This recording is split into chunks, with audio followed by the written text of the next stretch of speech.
मोहित हो गया, पाषाण भी द्रवीभूत हो गए, यमुना की धारा भी स्तब्ध हो गई, सारा त्रिभुवन मोहित हो गया। पर आज ऐसा नहीं हुआ।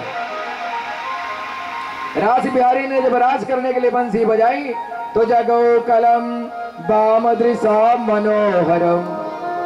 परमात्मा के दिव्य रस के रसास्वादन का अधिकार है चीरहरण।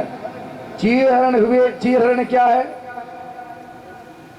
महाराष्ट्र में परमात्मा जिसको वचन दे चुके हैं, जिनका चीरहरण कर चुके हैं और जिन्हें महाराष्ट्र में आज में आने का वचन दे चुका है, जगो कलम बाम दिशा मनोहर। आज त्रिभुवन मोहित हो गया, एक तरफ एक कह रहे हैं पहली बंसी है, लेकिन आज जो बंसी बजाई प्रभु ने किसके लिए? उसको गोपियों ने केवल सुना, ब्रजबामाओं ने, और कोई नहीं सुन पाया। और उन्हीं गोपियों ने सुना जिसका परमात्मा चीरहरण कर चुके हैं। परमात्मा के दिव्य रस के रसास्वादन का अधिकारी कौन है? किसको है? परमात्मा के दिव्य रस के रसास्वादन का अधिकार है चीरहरण। चीरहरण हुए बिना महारास में गति नहीं। जब तक जीवात्मा और परमात्मा के बीच में जो सूक्ष्म आवरण माया है, तब तक ये हरि न चुरावे, तब तक जीव का उस दिव्य रस का अधिकारी नहीं बनता है। घूंघट के पट खोल रे तो पियो मिलेंगे। प्रिया प्रीतम के बीच में ये जो घूंघट का जो माया रूपी पट है, इसी का हरण करते हैं हरि, क्योंकि घूंघट का पट भी तो परमात्मा ही उघारते हैं। तो सोई जाने जही देहु जनाई, जानत तुम ही होई जाई। वे जिसे अपना रस देना चाहते हैं, उसी को अपनी आंखों से ये माया का घूंघट उठा देते हैं। ब्रह्मैव ब्रह्मवेद ब्रह्मैव भवति। मुंडकोपनिषद के तीसरे अध्याय में, तीसरे खंड में, दूसरे अध्याय का 9वां है, जहां उस ब्रह्म का परोक्ष साक्षात्कार हुआ, उस दिव्य रस का एक बार रसास्वादन किया कि वह महाराज का परम पात्र बन गया। नूतन जलधर रुचये गोपवधूटी दुकोल चौराय, तस्मये कृष्णाय नमः संसार महीरुहस्य बीजाय। नैयायिक मंगलाचरण करके इस चीरहरण का ध्यान कर रहे हैं। गोपवधूटियों के दुकूल की चोरी करने वाले श्री कृष्ण को हमारा नमस्कार है। गोपाहा जीवाहा तेसाम वधूटेह बुद्धयः, तस्मान आवरणानि तासाम आवरणानि अज्ञानानि। गोप रूपी जीव की बुद्धि रूपी गोपी में अज्ञान रूपी आवरण अर्थात दुकूल पड़ा है। उस अज्ञान के आवरण का हरण करने वाले हैं श्री हरि। चीरहरण लीला अर्थात आवरण भंग लीला। एक बार जिसका आवरण हरण हो जाए तो वह फिर जीव संसार में भले रहे, संसार की माया उसे प्रभावित नहीं करती। माया में रहकर भी माया से जो निर्लिप्त रहे, उसका नाम है महात्मा। तो गोपियां अब संसार में तो हैं, पर संसार के व्यवहार भी कर रही हैं, परंतु सब कुछ करती भी हुई भी पर महात्मा है। महात्मा का स्वरूप है जो तिनके की तरह संसार को त्याग दे, तनिक भी किसी वस्तु में आसक्ति ना रहे, ओ महात्मा। आज गोपियां महात्मा ही तो बन गई, और इसीलिए तो कन्हैया की बंसी जहां कान में पड़ी कि सारे जगत व्यवहार को तनिके के तरह त्याग करेगी, गोपियां चल पड़ी।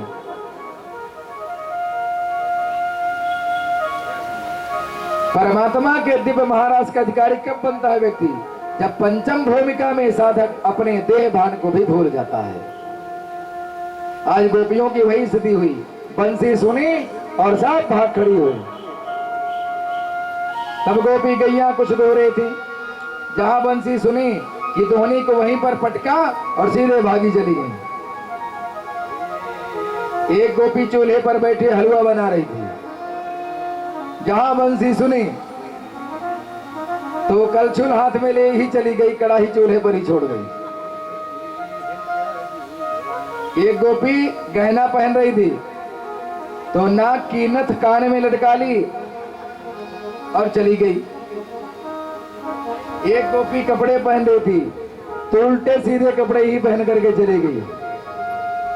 एक गोपी अंगराग लेप लगा रही थी, जहां बंसी काने पड़ी, अंगराग तो जहां लगा रखा था उसे वैसे ही लगा रहा, उसको आगे नहीं बढ़ाया। आंख में गोपी काजल लगा रही थी और जैसे बंसी की ध्वनि पड़ी, दूसरी आंख में बिना काजले लगाए वहां से भाग पड़ी। लिम्पन्त्याः प्रम्भजन्त्योन्या अंदन्ताकाशलोचने व्यस्तवस्त्राभरणाः काचित् कृष्णान्तिकं जयुः। ये भागवत में स्पष्ट लिखा है, तावार्यमाणा पतिभिः काचित् कृष्णान्तिकं बभुः। गोविंद से मिलने के लिए जब गोपियां भागी तो बहुतों के रोकने की चेष्टा किया पर रुक ना सकी। अरे गंगा की धारा गौमुख से जब निकलती है ना, तो अपने प्रियतम प्रेमास्पद सागर को पाकर के ही विश्राम लेती है। छोटा मोटा पत्थर दुर्गाड़ बने तो अपने बेग से उसे बहा ले जाती है, और बड़ा पहाड़ यदि सामने खड़ा हो गया, रुक गया, तो अपनी दिशा बदल करके चली जाती है। परंतु लक्ष्य है सागर को पाना, किसी से टकराना नहीं। उसी प्रकार ब्रजवासिनी गोपियां दौड़ती भागती चली जा रही हैं, किसी के रोके नहीं रुक रही हैं, क्योंकि बंसी की तान सुन करके गोविंद ने सबके मन को अपहृत कर लिया। एक गोपी को पकड़ करके उसके पति ने कमरे में बंद कर दिया, ताला लगा करके किवाड़ बंद कर दिया। अब तो बेचारी बात हो गई। आज सब गोपियां बंसी की दान सुन करके दौड़ी जाएंगी और गोविंद का दर्शन पाएंगी और उनका अंग संग प्राप्त होगा। उन्हें धिक्कार है मेरे इस शरीर को, इस शरीर के प्रतिबिंब में, इस कमरे में मैं कैद बनी रह गई। तुरंत उसने पद्मासन लगाया और ध्यान में गोविंद का चिंतन करती करती जहोर गुणमयम देहं सद्या प्रक्षीण बंधना, उसने देहाग्नि में तुरंत अपने त्रिगुणात्मक देह को त्याग दिया, कमरे के अंदर अपने शरीर को ही छोड़ दिया, और उसका मन दिव्य वपु रूप धारण करके प्रभु के पास सबसे पहले वो गोपी पहुंच गई। शरीर को ही छोड़ दिया। ये शरीर बाधक बनता है ना। परीक्षित बोले, भगवान इतनी ऊंची गोपियों की स्थिति कैसे हो गई? सुखदेव भगवान कहते हैं, परीक्षित सुनो, ये गोपियां कोई साधारण से स्त्रियां नहीं है।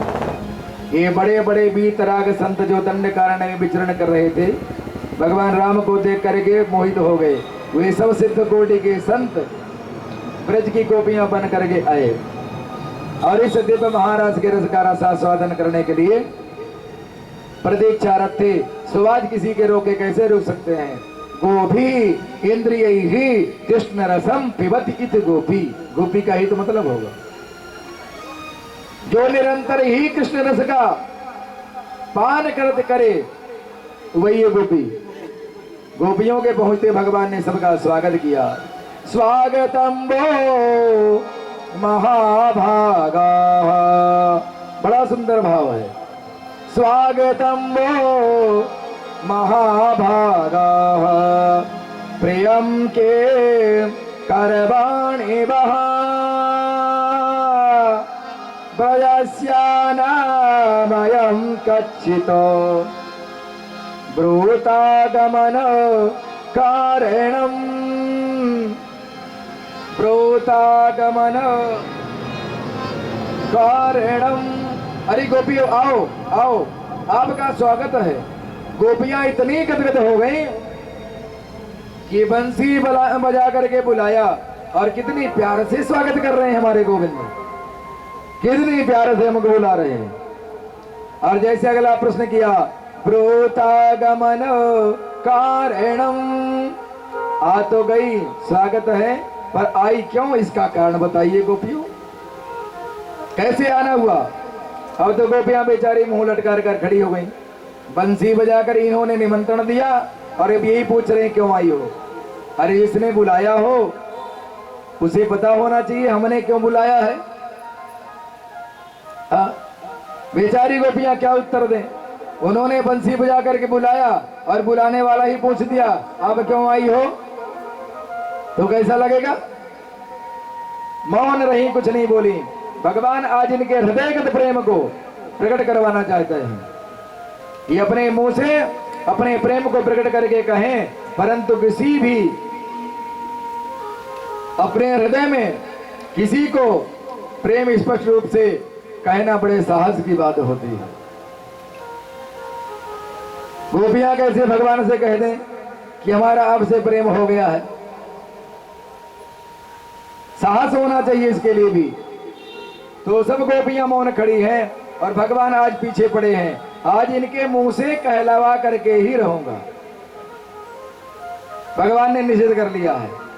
भगवान बोले अच्छा अच्छा समझ गया, आज शरद पूर्णिमा है इसलिए आई हो ना, तो रात की चांदनी देखने आई होगी वन में, बहुत अच्छा देखना चाहिए, परंतु साथ साथ ये भी ध्यान रखना ये जंगल वाली बात है। हाँ, साथ साथ ये भी ध्यान रखना ये जंगल वाली बात है।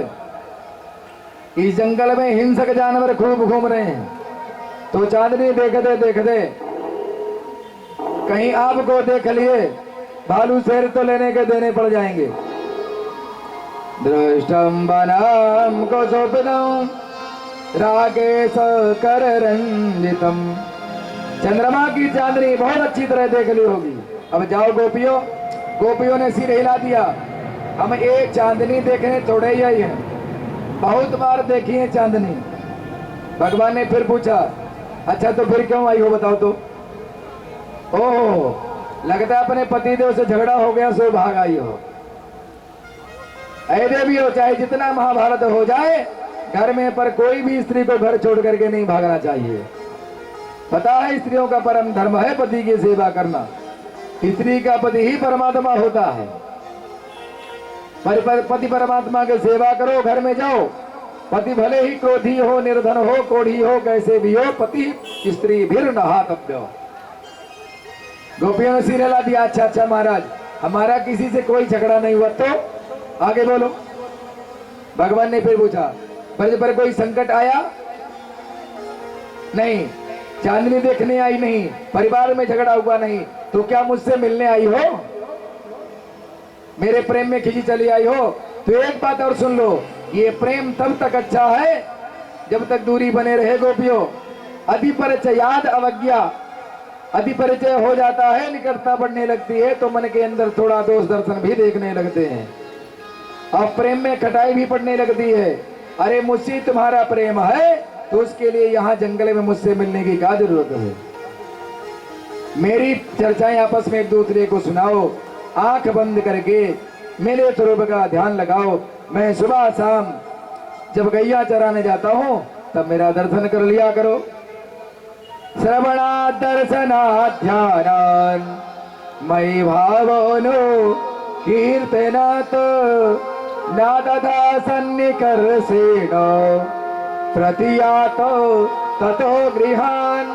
अरे देवियों, लोक मर्यादा का थोड़ा भी तो ध्यान रखो, कितनी अब कीर्ति होगी तुम्हारी।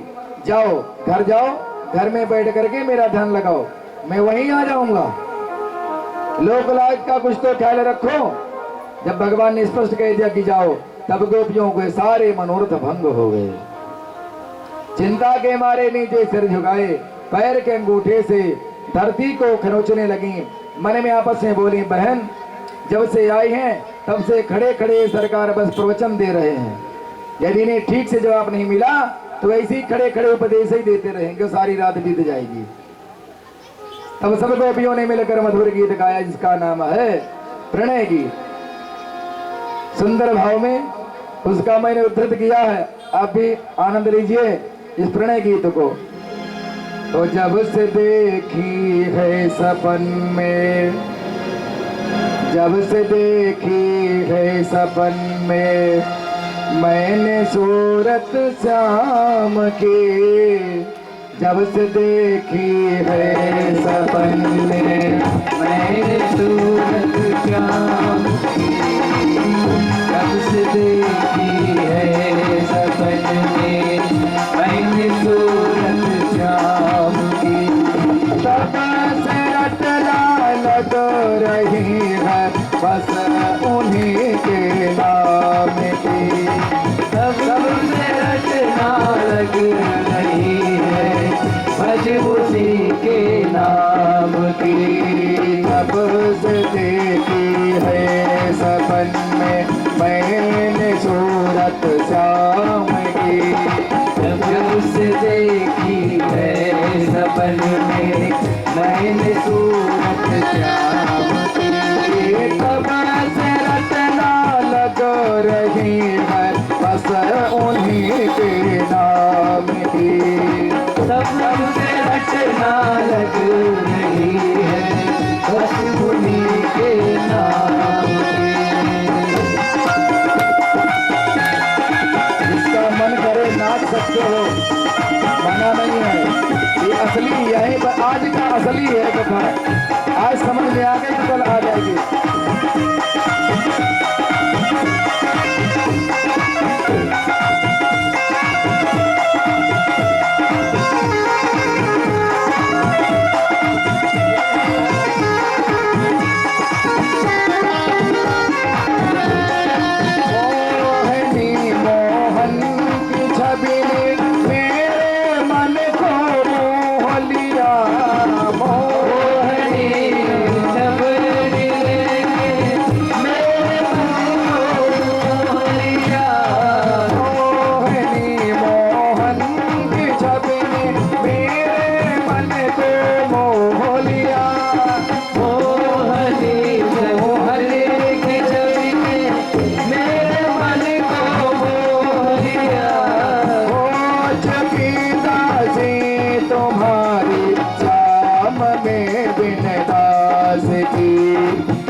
मैंने सूरत श्याम की, जब से देखी है सपन में मैंने सूरत श्याम की, तब से रटना लग रही है बस उन्हीं के नाम की, तब से रटना लग रही है बस उन्हीं के नाम की, जब से देखी है छगन मोहनी श्याम की।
सपन में नैन सूरत श्याम की।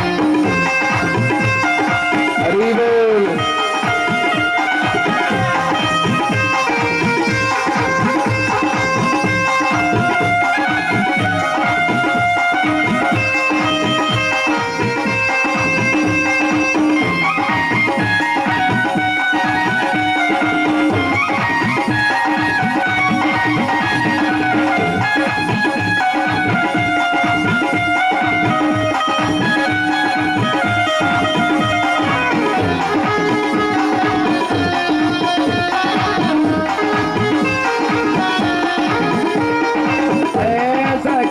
अब तो बता मुझको कोई ऐसा जतन है सके।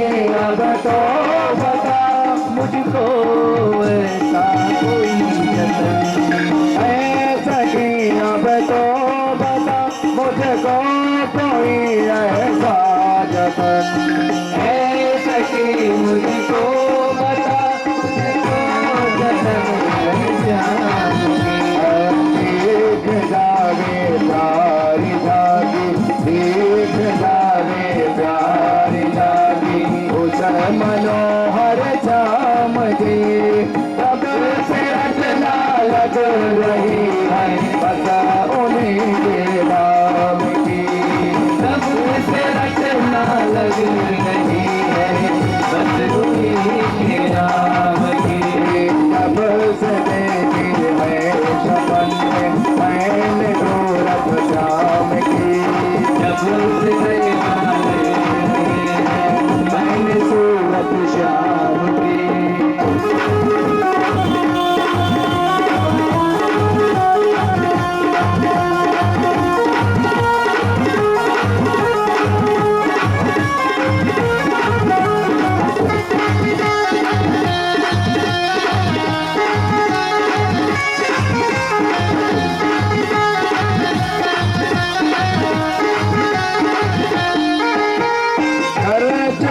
सब कुछ निछावर अपने प्यारे देश पर कर चुके हैं अब निछावर अपने प्यारे देश पर। अब मुझे चिंता नहीं, अब मुझे चिंता नहीं। संसार के धन धाम के, संसार के धन नाम के अब से रचना लग रही है बस उन्हीं के नाम की। जब से रचना लग रही है बस उन्हीं के नाम की। जब से देखी है सपन में, जब से देखी है सपन में मैंने सूरत श्याम की। मैंने सूरत श्याम की। तब से रचना लग रही है बस उन्हीं के नाम की। जब से रचना लग रही है बस उन्हीं के नाम की।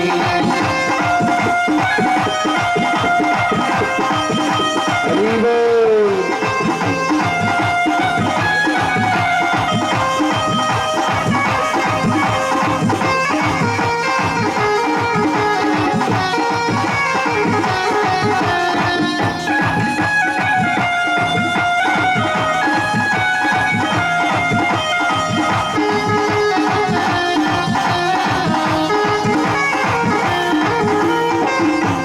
रात की घड़ियां कटी थी ये बड़े आनंद की।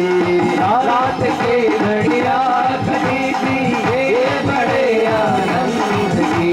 रात की घड़ियां कटी थी ये बड़े आनंद की।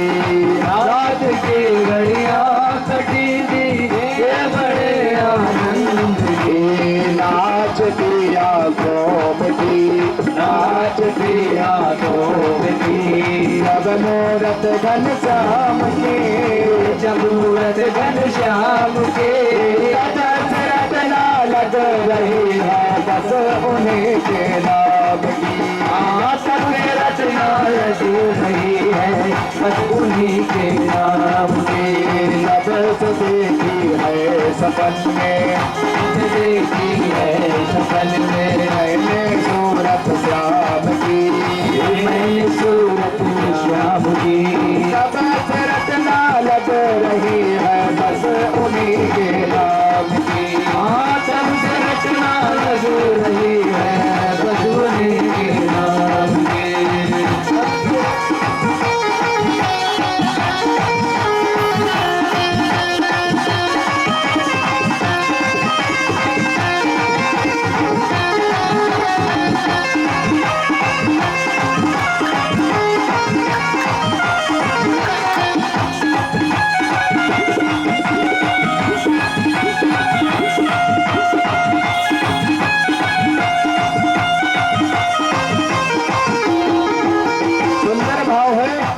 गोपियां कह रही हैं, अरे कन्हैया, रात में जो सपने में जो समय निकल गया, रात में घड़ियां कटी थी वो बड़े आनंद की, नाचती आंखों में थी जो मूर्ति घनश्याम की। अब आगे कह रही है, हे दयालु देख दर्शन, हे दयालु देख दर्शन, दूर कर मन की कथा, दूर कर मन की कथा। हे दयालु देख दर्शन, हे दयालु देख दर्शन, दूर कर मन की कथा, दूर कर मन की कथा। हो चुकी दासी तुम्हारी बलिहारी तेरे नाम की, हो चुकी दासी तुम्हारी बलिहारी तेरे नाम की। जब से देखी है सपन में, जब से देखी है सपन में, मैंने मूरत श्याम की, मैंने मूरत श्याम की। तब से रचना लग रही है बस उन्हीं के नाम की। आज रचना लग रही है बस उन्हीं के नाम की। तब से रचना लग रही है बस उन्हीं के नाम की। ये सबसे रचना लग रही है बस उन्हीं के नाम की। मोहिनी मोहन की छवि ने, मोहिनी मोहन की छवि ने मेरे मन को मोह लिया, हो चुकी दासी तुम्हारी श्याम में बिन दास की। मोहिनी मोहन की छवि ने, मोहिनी मोहन की छवि ने मेरे मन को मोह लिया, मेरे मन को मोह लिया। मोहिनी मोहन की छवि ने, मोहनी मोहन की छवि ने मेरे मन को मोह लिया, मेरे मन को मोह लिया। हो चुकी दासी तुम्हारी साथ, हो चुकी दासी तुम्हारी शाम में दिन दास की, हो चुकी दासी तुम्हारी शाम में दिन दास की। सब से रचना लग रही है बस उन्हीं के नाम की। जब से रचना लगे चुकी है उन्हीं के नाम की। हे दयालु देख दर्शन, हे दयालु देख दर्शन, दूर कर मन की व्यथा, हो चुकी दासी तुम्हारी बलिहारी तेरे नाम की। जब से देखी है सपन में, जब से देखी है सपन में, मैंने सूरत श्याम की, मैंने सूरत श्याम की। तब से रचना लग रही है बस उन्हीं के नाम की। तब से रचना लग रही है बस उन्हीं के नाम की। तब से रचना लग रही है बस उन्हीं के नाम की। तब से रचना लग रही है बस उन्हीं के नाम की।